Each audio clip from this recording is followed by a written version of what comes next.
Particular hour. My name is Brian Amwai. This is Trending News. We are here to bring you up to date with what has been making headlines across the country.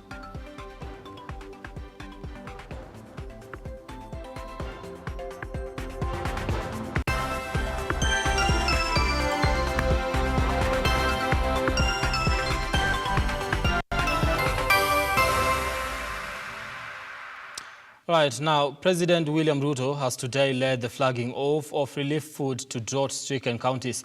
The president flagged off 24,000 bags of rice, 20,000 bags of beans, and assorted animal feeds. The drought situation has so far affected 23 counties, touching on 3.5 million Kenyans.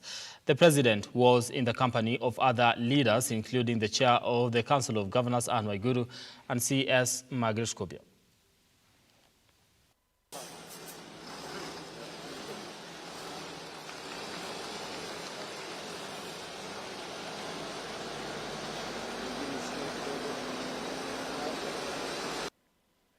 We have in these 50 trucks, 20,000 bags of rice, 20,000 bags of beans, and assorted animal feed, together with cooking oil that will go to the various parts of our country that today are facing serious challenges of drought. 3.5 million citizens in the Republic of Kenya are today severely affected by drought, not to mention livestock and other areas that are affected, delivery of water, the absence of pasture in many parts of our country. Currently, we have 23 counties across the country that are suffering the very serious and severe effects of drought. To avert any untoward further suffering of citizens in these areas, I did ask my deputy to convene a meeting of governors and all the other stakeholders, and we now have a plan of action to build on the plan that existed before. All right, now at least 3 people have died and 6 others injured after a 6-story building collapsed on Monday in Kirigiti village, Kiambu town. Now, Kiambu Governor Kimani Wamatangi and police officers were on the site early morning to lead the rescue operations.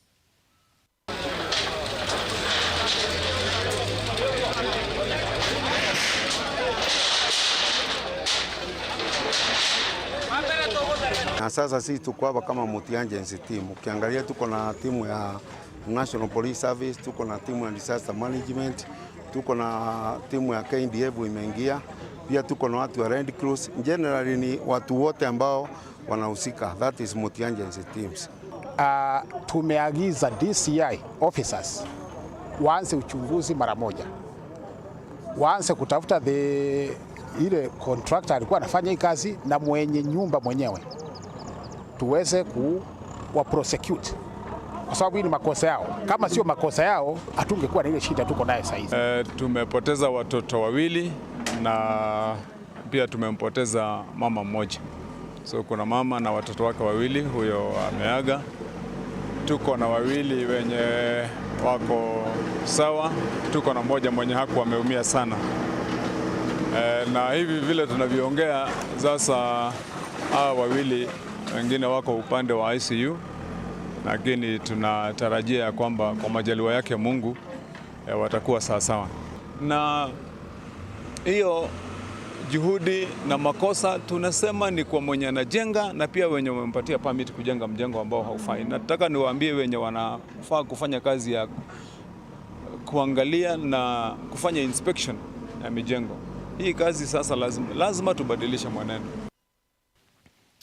Now, the National Police Service has launched a multi-agency security operation following an attack against the locals and security officers in Turkana. Now, on Saturday, 11 people were killed following a bandit attack in Kaki Teteyu village in Turkana East Sub-County. The victims include 8 police officers, a local chief, and 2 civilians who succumbed to the injuries inflicted on them by the assailants. Now, the body of the officers killed in the Saturday's bandit attack into Kana East arrived in Nairobi on Sunday evening. They were flown in a police chopper to the Wilson Airport and taken to the Kenya Defence Forces Memorial Hospital mortuary.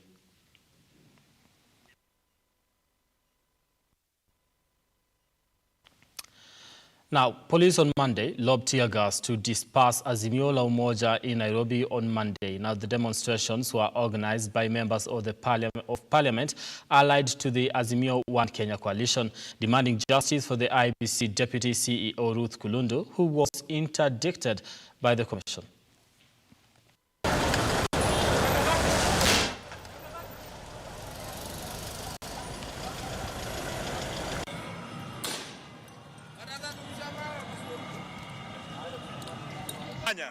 Why would you want 500 people to go to IEBC? No, those are not our people, Moses. Why do you put people on me?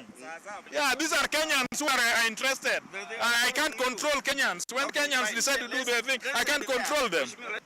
And we will not allow him to destroy the structures that Kenyans have fought hard to establish.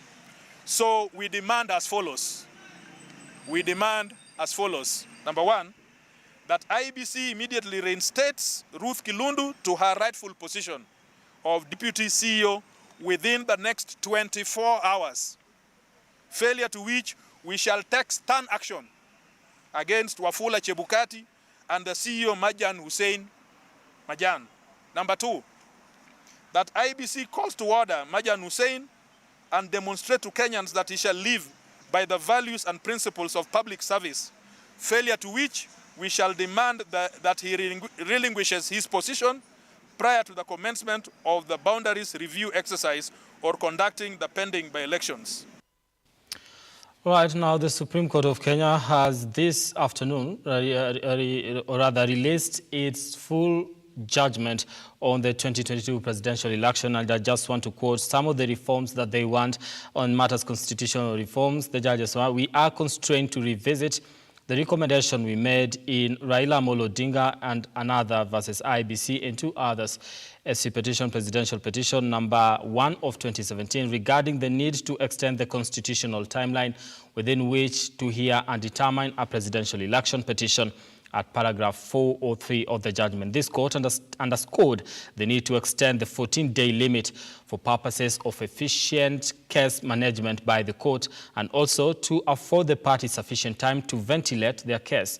We hereby make a similar recommendation. That is a constitutional reform suggested by the Supreme Court, and that is part of the 9 reliefs that they were looking at when they were making determination on that particular case. All right.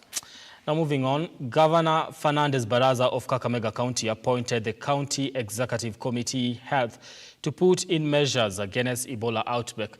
Now the measures will be set to prevent Ebola from spreading to residents of Kakamega County, which neighbors Uganda. The Ministry of Health in Uganda has recorded 21 death cases of the virus as of Sunday. Now, the first case of the virus was reported in Mubende district in Uganda. Sisi hapa Kakamega tuko majirani na Uganda. Tuko na ugonjwa wa Ebola, and I want to commit kama Kakamega County, we are putting in place measures to ensure that we prevent ugonjwa wa Ebola coming these sites. Lazima tujichunge because ile ugonjwa wa Ebola ni ugonjwa hatari sana. And I want to direct my CEC Health kuhakikisha kwamba ameweka mikakati ya kuzuia ugonjwa wa Ebola kufika hapa Kakamega. Kwa sababu we want to have a healthy county with a healthy people. All right. Now, the Kenya Ports Authority has issued a public notice to shipping lines to facilitate importers in the nomination of the place of clearance of cargo. The notice follows President William Ruto's directive that clearing of all goods and other attendant operational issues will be reverted to the Port of Mombasa. Now, in a statement, KPN notified all shipping lines that importance documentation of place of clearance and mode of transport for their goods shall be at their choice. According to the KPN, according to Kenya Ports Authority, the notice supersedes the notice of June 6, 2018, which locked out importers from nominating their place of clearance. The statement reads, and I quote, "This is therefore to notify all shipping lines that importers' documentation of place of clearance and mode of transport for their goods shall be at their choice."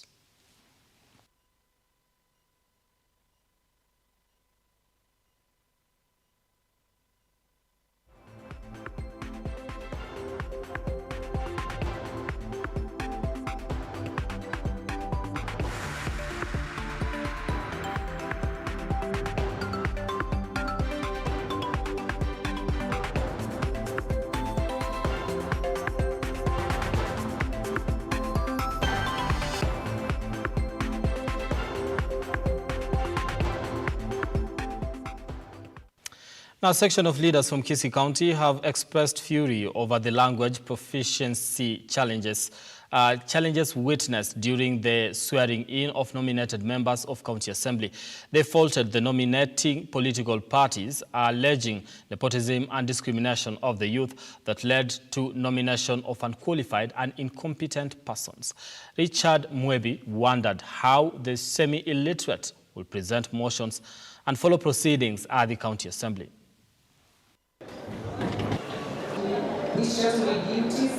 We are so much ashamed of what happened. Hata kama ni mtu amekufanyia kazi, kwa nini uchague mtu ambaye hata hajielewi, mtu ajui hata kusoma? Kwa nini? Why do you want to waste people's money? If they are nominating in terms of either family or they are using nepotism in nominations, then that means they are not fit to be national political parties. So that should be looked at. Political parties pia tunawapea challenge. Iko watu wengi wamesoma, wanafunzi wako nje hapa, wamesoma mpaka wamepata PhD. Lakini mmechagua wengine hawawezi kuongea hata jina moja. This business of nomination to be stipulated clearly, how many times should one person be nominated? Because these repeated nominations are a shame. Because it is like those are the only women who are available who need to be nominated. We have many women who work for parties, and these women need to be empowered. Okay, that is for Dr. Nyalomba. Now, a small organization in partnership with various non-governmental organizations have donated foodstuffs to help Kajiado residents who are suffering from the looming drought, continued hunger, death of livestock, and water shortage is being currently experienced in Kajiado County. Now, the residents are calling upon the government and well-wishers for food donations. According to the county government, 75 million shillings has so far been used to curb the hunger crisis in the county.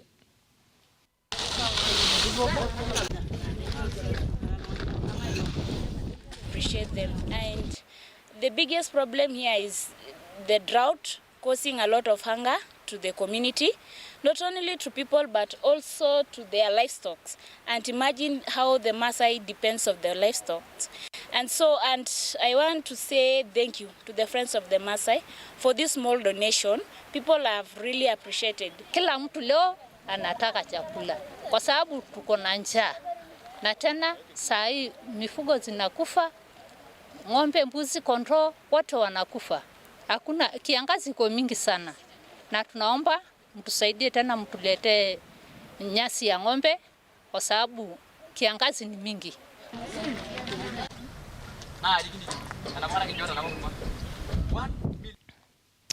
Now, Kilifi Governor Gideon Mung'aro has denounced the misuse of county resources, saying responsible persons will face the law. Now, Mung'aro spoke at a meeting in Mwanamwiga ward, where he assured residents of better healthcare services.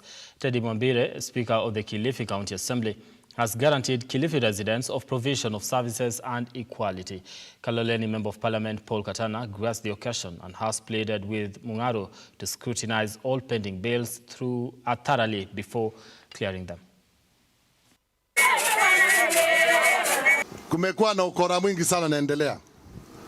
Tumepata madeni mengi pale county, lakini nataka niwahakikishie watu wa Mwanamwinga na Wakilifi, hakuna mtu atalipwa mpaka tufanye uchunguzi tujue kazi ilifanywa ama haikufanywa. Kama mtu hakufanya kazi yote, hakuna shilingi yenu itatumiwa, na mtu aliyetumia pesa vibaya itarudi. Tuliahidi hivyo kwa kampeni, si ndio? Tulishika vijana juzi, wamechukua matingatinga ya kutengeza barabara ya county, wanaenda kutengeza barabara za watu binafsi, na tumewapeleka kotini jana, na tumesema kila mwizi wa county ataenda ndani. Tumekubaliana. Huo unaiba madawa dispensary, huo unaiba masaa ya kazi, utaadhibiwa. Lazima kaunti yetu ibadilike, watu wetu wapate maendeleo. Kwa hivyo langu ni kuambia wakazi wa Kilifi, wakati wa kazi umeanza. Sitaki mseme bunge na roho chafu, sitaki mseme Mung'aro na roho chafu. Nataka tuende kwa usawa. Nataka kuambia hivi gavana, kabla hujalipa mtu yeyote wale waliohusika na kufanya biashara na kaunti ya Kilifi, tunataka ukaguzi wa hesabu ufanywe, tujue ni kampuni gani ilifanya na ilileta nini, ndio waweze kulipwa.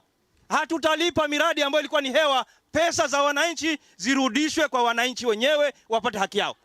Bwana mbunge na MCA wanakata keki sasa, wamekata keki ya ushindi wa watu.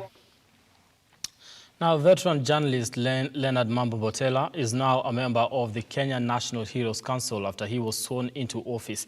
Chief Justice Martha Koome on Monday, 26 September, witnessed the swearing-in of the veteran broadcaster a month after he was appointed to join the council. The council is tasked with the identification and selection of national heroes to be honored by the nation.